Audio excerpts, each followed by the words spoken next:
Conservative political activist Charlie Kirk is dead after being shot at a rally at a university in Utah. Our Sabrina Franz has been following this for us. And Sabrina, Kirk was from the Chicago suburbs.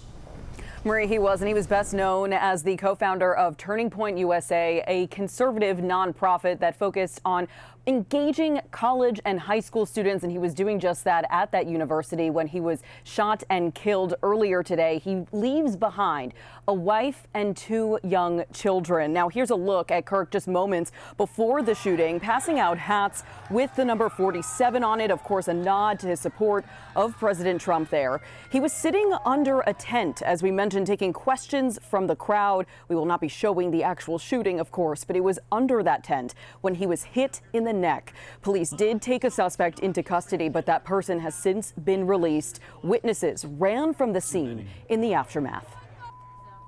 Yeah, I was there and I watched the shooting.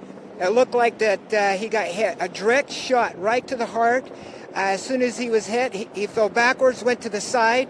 The audience went to their knees. I stayed up a little bit because I wanted to see if anyone saw the shooting, if they would jump all over the guy. I saw nothing like that.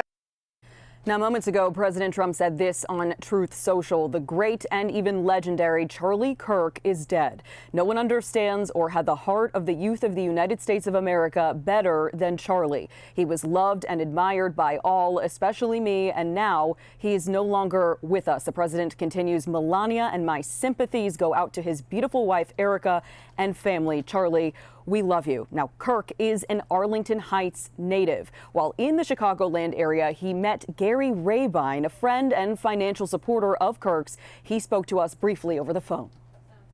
He's this amazing young man that has an amazing heart that I think we all in this country need to embrace him and who what he's about. I mean, if we had more people in this world that love no matter who you are, no matter what side of the fence you're on, we'd be an amazing world. Now, Kirk was 31 years old. The FBI is investigating this attack. As we mentioned, the suspect is still at large, and at this hour, an outpouring of love and prayer from politicians on both sides of the aisle condemning this act, they say, of political violence. Marie? Sabrina Franz in our control room. Thank you, Sabrina. Joining us now to speak more about this, political analyst Pat Brady. Pat, you have met Charlie Kirk. You followed his rise as a conservative activist. I want to know your thoughts on him and also what happened today.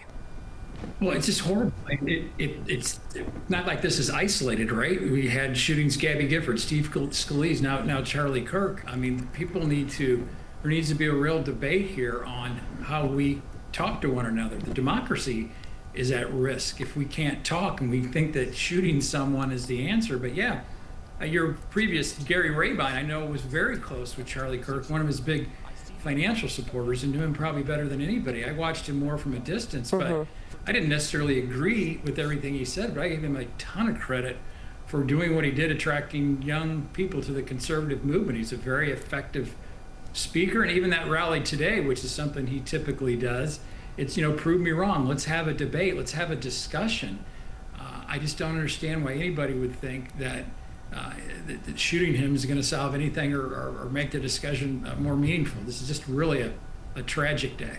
The conversation just continues to feel so heated, right? It's an escalation, not only in political violence. When we saw attacks on President Trump's life, those Minnesota lawmakers also shot earlier this year.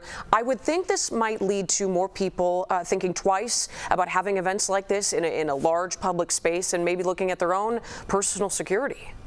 Which is sad. I mean, the foundation of this country, the democracy, is the ability to speak your mind freely and not worry about getting shot. That's why we're a great country.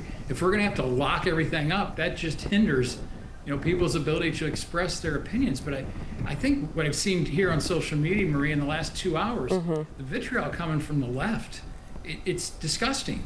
Some of the comments I've seen about him. This is a young man from Illinois with 2 young kids that's dead.